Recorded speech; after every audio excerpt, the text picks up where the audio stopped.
ओम श्री ओम श्री ओम श्री। सब जनों को, सब भक्तजनों को नव वर्ष की हार्दिक बधाई और शुभकामनाएं। भोले शंकर भगवान सबके घरों में सुख शांति समृद्धि प्रदान करें और अपना पूर्ण आशीर्वाद बनाए रखें। इसी के साथ ओम श्री ओम श्री ओम श्री। एक अकड़ू, एक घमंडी, एक मजबूत शिला और एक मूर्तिकार का अद्भुत प्रसंग। एक दफा क्या हुआ, एक मूर्तिकार, बिल्कुल सीधा साधा व्यक्ति, अपने कंधे पे थैला डाला हुआ है। उसके अंदर कुछ औजार लेकर के किसी दूसरी दिशा में, किसी दूसरे शहर में मूर्ति का कार्य करने के लिए जा रहा था। घर से चला और चल करके बाहर आकर के जहां से उसको बस मिलनी थी, उस बस स्टॉप पे आकर के खड़ा हो गया। देखा कि भाई बस आने में तो अभी समय है, 3 घंटे हैं। क्या करता, आजकल तो जैसे जामों की स्थिति है, तो 3 के भी 4 हो जाएं, 5 हो जाएं, तो कोई बड़ी बात नहीं। यह विचार सोच करके पता नहीं कितना समय लगेगा, मूर्तिकार एक तरफ बैठ गया। बैठने के बाद इधर उधर देखा। जो भी कोई कलाकार होता है, किसी भी चीज के अंदर निपुण होता है, तो उसको तो दिमाग में वही जुनून होता है। अगर कोई भोजन बनाने का है, कोई स्वेटर बुनने का है, कोई पेंटिंग करने का है, कोई संगीतज्ञ है, कोई मूर्तिकार है, कोई शिल्पी है, कोई खेल का है, जहां पर भी उसको मौका मिलेगा, जहां पर भी उसको समय मिलेगा, तो वह उसी के अनुसार अपनी कला का प्रदर्शन करेगा। आपके घर पे कोई मेहमान आ जाए, घर पे कुछ भी ना हो, तो जिसके घर आप गए हैं, तो 1 सेकंड के अंदर आपको ना जाने किस प्रकार का व्यंजन बना के खिला देगा, आपको प्रसन्न कर देगा। उसी प्रकार से अलग अलग कार्य करने वाले कलाकार अपनी अपनी प्रस्तुति देते हैं। तो मूर्तिकार वहां बैठा रहा। थोड़ी देर उसके फिर मन में विचार आया, क्या करूं, कुछ समझ नहीं आया। अचानक थोड़ी दूर टहला, इधर उधर टहला, देखा वहां पे कुछ पत्थर पड़े थे, शिलाएं पड़ी थी। अब जब शिलाएं पड़ी थी, तो उसने एक पत्थर और एक शिला को उठाया, देखा अपनी सूझबूझ से, और उस शिला को इधर उधर देखा। देख करके उसने अपने थैले में से एक छोटी सी छीनी और एक हथौड़ी निकाली, और अपने पैरों के नीचे रख करके जैसे ही उस शिला के ऊपर, उस छीनी के ऊपर हथौड़ी का वार करा, तो शिला में से आवाज आती है, ए मुसाफिर, क्या करता है, मेरा सर फोड़ेगा? क्योंकि वो शिला मजबूत, घमंड में चूर, ना जाने किस तरह की पत्थर की बनी थी। तुरंत कह दिया, मेरा सर फोड़ेगा, मेरे को मत छेड़, मेरे को यहीं पड़ा रहने दे। मूर्तिकार ने उस शिला को वहीं रख दिया। एक दूसरी शिला उठाई, तो जब दूसरी शिला को उठाया, तो उस शिला के अंदर उसको आनंद नहीं आया, उसको ही वहीं रख दिया। अब उसने तीसरी शिला उठाई, और तीसरी शिला उठा करके अपनी छीनी हथौड़ी से लेकर के उसके ऊपर उसने कार्य करना प्रारंभ कर दिया। छोटी सी छीनी, छोटा सा औजार लेकर के टुक टुक टुक टुक टुक टुक करता चला गया, और उस शिला के ऊपर कार्य करता चला गया। थोड़ी देर के अंदर, ज्यादा देर के अंदर, कितना समय लग गया कुछ पता ही नहीं, 2.5-3 घंटे उसको करते करते लग गए। तो जब 3 घंटे हो गए, तो उसने उसके ऊपर विष्णु भगवान की प्रतिमा को अपनी कला से, मूर्तिकार था ना, तो अपनी कला से विष्णु भगवान जी को उसने गढ़ दिया।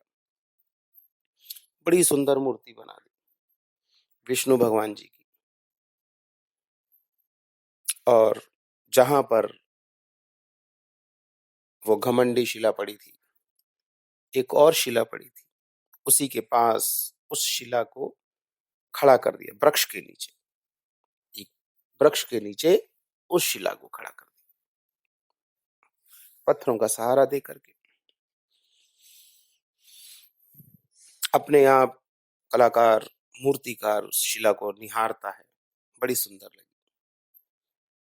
थोड़ी देर में बस आ गई।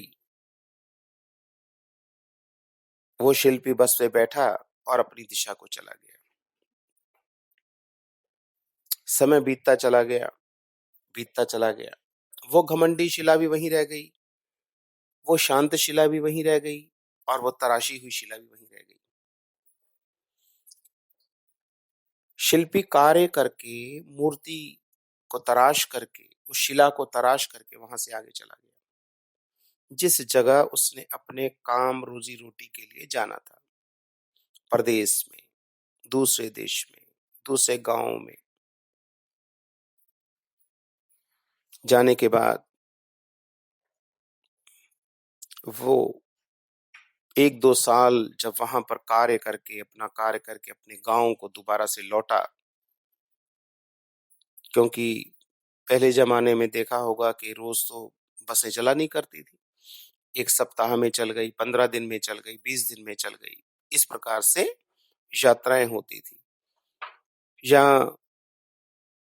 एक बस चली गई तो दूसरी, एक सुबह बस है तो दूसरी शाम को बस है, इस प्रकार से यात्रा होती थी। या पैदल चलते थे, या बैलगाड़ियों से चलते थे, इत्यादि इत्यादि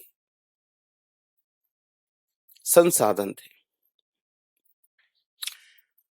अब जब 2.5-3 साल के बाद वो शिल्पी दोबारा से लौटा अपने गांव के लिए, अपने घर के लिए, तो क्या देखता है, वहां पर बड़ी लंबी कतार लगी है, बड़ी भीड़ लगी है। बस ने उसे पीछे ही रोक दिया था भीड़ के कारण। अब शिल्पी सोचता है, भाई अब तो बड़ी दिक्कत हो जाएगी इतनी भीड़ देख करके, ना जाने मेरा नंबर कब आएगा। इतनी सवारी पहले बस में जाने के लिए बैठी हैं, खड़ी हैं, तो जब ये चली जाएंगी तो एक बस आएगी या दूसरी बस आएगी, तभी मेरे को जाना होगा।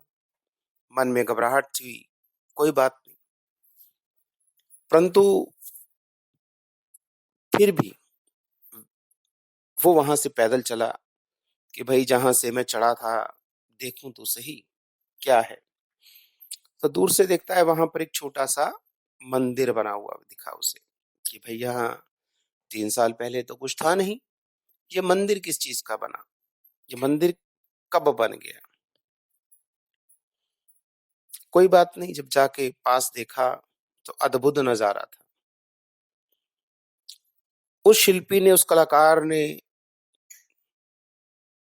जिस मूर्ति को तराशा था, वहां पर खड़ा करके चला गया था समय पास करने के लिए, अपने निपुण कला से। उसके पास जाके देखा तो वही मूर्ति वहां पर उसी जगह पर स्थापित थी, और उसके ऊपर लोगों ने एकत्र करके वहां बड़ा खूबसूरत मंदिर बना दिया, और उस तराशी हुई मूर्ति की पूजा होनी शुरू हो गई। लोग वहां पर प्रसाद चढ़ा रहे, गुण गा रहे प्रभु का, लाइनें लग गई। अद्भुत नजारा। शिल्पी को हंसी भी आई, खुशी भी हुई, चलो मेरी द्वारा की हुई कलाकृति की आज पूजा तो हो रही है, भगवान की मूर्ति की पूजा हो रही है। मन में विचार करा, परंतु उसके साथ साथ एक चीज और विचित्र देखी। क्या देखी? जो घमंड में, चूर में जिस शिला को सबसे पहले उठाया था, वो शिला भी वहीं पड़ी थी, और उसके बराबर में एक शांत शिला जो दूसरी दफा उठाई थी, वो भी वहीं पड़ी थी। तीसरी शिला पे जिसके ऊपर कार्य करा था, वो भी वहीं पड़ी थी। लेकिन कहते हैं ना 3 खराब होते हैं, लेकिन खराब नहीं होते। तीसरी शिला को जब तराशा तो उसकी पूजा हो रही थी। दूसरी शिला मूर्तिकार को पसंद नहीं आई तो उसने वैसी रख दी। और पहली शिला जो बड़े घमंड में थी, मेरा सर फोड़ेगा, मेरे को क्यों छेड़ रहा है? नाना प्रकार की बातें बोली। शिल्पी ने वो शिला भी वहीं छोड़ दी। पूर्व जन्म में हर चीजें बोलती थी, आज भी हर चीजों में जुबान है, समझने वाला चाहिए। परंतु एक विचित्र बात क्या देखी, जिस शिला को तराशा था उसकी तो पूजा हो रही थी, जिसको वैसे दूसरे नंबर की को छोड़ दिया था वही रखी हुई थी, और तीसरे नंबर की जो बड़े गरूर में थी वो भी रखी हुई थी। परंतु फर्क क्या था? तराशी हुई थी शिला की पूजा हो रही थी, उसके ऊपर मालाएं चढ़ रही थी, फल फूल प्रसाद चढ़ रहा था। और जो शांत शिला थी उसके ऊपर लोग ला करके टोकरी रखते थे, फूलों की माला सजा करके वहां रखते थे, और नारियल निकाल करके जो घमंडी शिला थी उसके सर के ऊपर जोर से फोड़ते थे।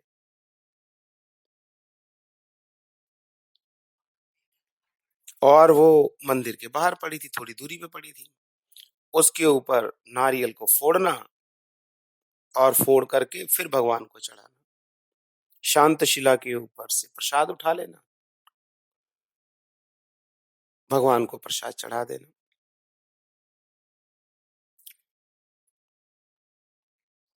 शिला मन में ये सोचती है, अगर मैंने भी ये चोट खा ली होती तो शायद आज मेरी भी ऐसी पूजा होती। दूसरी शिला अपने आप को ये शुक्रिया कर रही थी, मैं शांत रही, परंतु मैं किसी शायद मूर्ति तलाशने तराशने के लायक नहीं थी, तो इसलिए कलाकार ने मेरे को यहाँ रख दिया। परंतु फिर भी मेरे अहोभाग्य हैं कि जो भी प्रसाद लाता है, फूल लाता है, पुष्प लाता है, कंडी के अंदर जो सामान लाता है, वो सामान वहां पे लाके मेरे ऊपर रखता है। तीसरी के ऊपर तो पूजा हो ही रही थी, जो घमंड में थी उसके ऊपर नारियल फूटते थे। भाव जाने अनजाने में कोई सत्संगी मिल जाए, कोई गुरु मिल जाए, कोई महापुरुष मिल जाए, अगर किसी आस्तिक व्यक्ति और नास्तिक व्यक्ति से चर्चा करे, नास्तिक व्यक्ति को अगर वो कोई श्लोक सुनाएगा, प्रभु की गाथा सुनाएगा, तो उसको बेकार की सारी बातें लगेंगी। उसको ऐसा ही लगेगा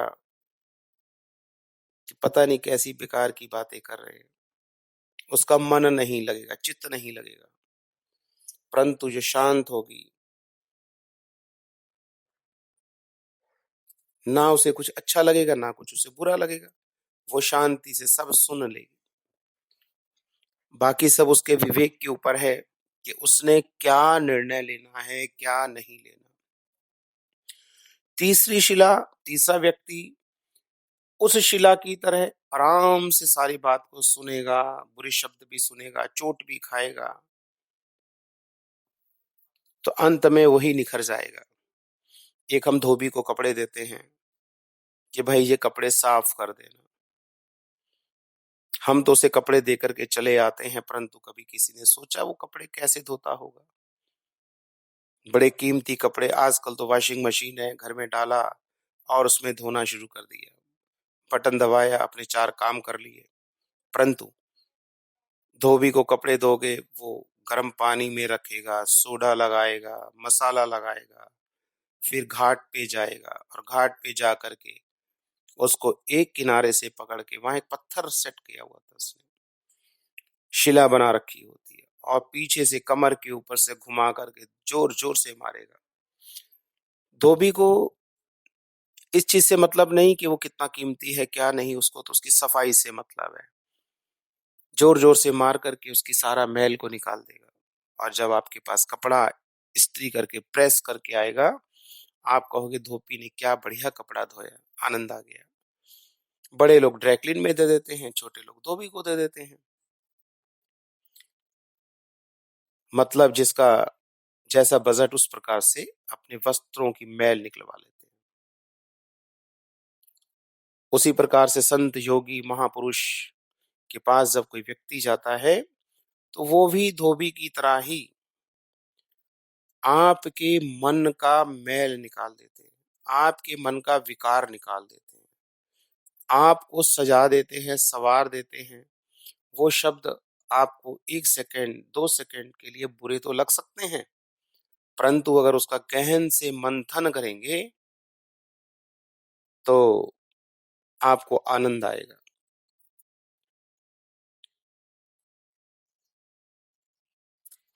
दूध को गरम करो, दूध को गरम करा और गरम करके आपने जम्मन लगा करके हल्की सी खटास डाल करके उसको जमा दिया। जब आपने उसको जमा दिया, अगले पहर चीज तो एक ही है, परंतु गुण कितने हैं ये तो देखो। अगले पहर, अगले दिन, अगली सुबह जिसने दही जमाया, उसी दही को जब मंथन करेंगे, मधानी से मंथन करेंगे, तो उस मधानी के अंदर भी छोटे-छोटे से कट लगे होते हैं, किनारे बने होते हैं, खांचे बने होते हैं। और जब दही के अंदर उस मधानी से मंथन करेंगे, आधा घंटा, 1 घंटा, 15 मिनट, तो उस मंथन करने के बाद उस दही को चोटें तो ज़रूर लगती हैं उस मंथन की, लेकिन उसी दही में से मक्खन निकल जाएगा। कई स्त्रियाँ जिनके घर पे ज़्यादा दूध आता है, तो उस दूध की मलाई इकट्ठी करके उसको मंथन करती हैं, हाथ से विनोलती हैं, तो उसमें से ही मक्खन आ जाता है। अब दही को जब मधानी की चोटें लगी तो उसमें से मक्खन आ गया, चीज़ एक ही है, उसी मक्खन को गरम करा तो देसी घी बन गया जिसकी प्रभु को जोत जलेगी। अगर वो दही भी ये सोचने लग जाए कि मेरे को चोट लग रही है, तो उसमें से मक्खन कैसे निकलेगा? उसमें से जोत कैसे निकलेगी घी की? उसमें से आपको छाछ भी मिलेगी पीने के लिए, उसमें से आपको देसी घी का भोजन के अंदर उपयोग करने के लिए प्रसाद भी मिलेगा। चीज़ तो एक ही है, परंतु अलग-अलग प्रयोग करके, अलग-अलग चीज़ों का इस्तेमाल करके उसका मंथन अलग हो गया। तो उस शिला ने चोटें खाई, चोटें खा कर के वो इतनी अद्वितीय हो गई कि वहाँ भीड़ लगने लग गई और लोगों ने पूजा शुरू कर दी। तो अपने अंदर विनम्रता भाव रखें, जितना आपके मन में विनम्रता भाव होगा, उतना ही आपके ऊपर सदाचार होगा, करुणा बरसेगी और प्रभु प्रसन्न होकर के आपको ना जाने कैसा प्रसाद दे दे, क्या कृपा कर दे। तो इसीलिए अकड़ू शिला नहीं, शांत शिला बने और प्रभु प्रसाद को पाए। ओम श्री, ओम श्री, ओम श्री।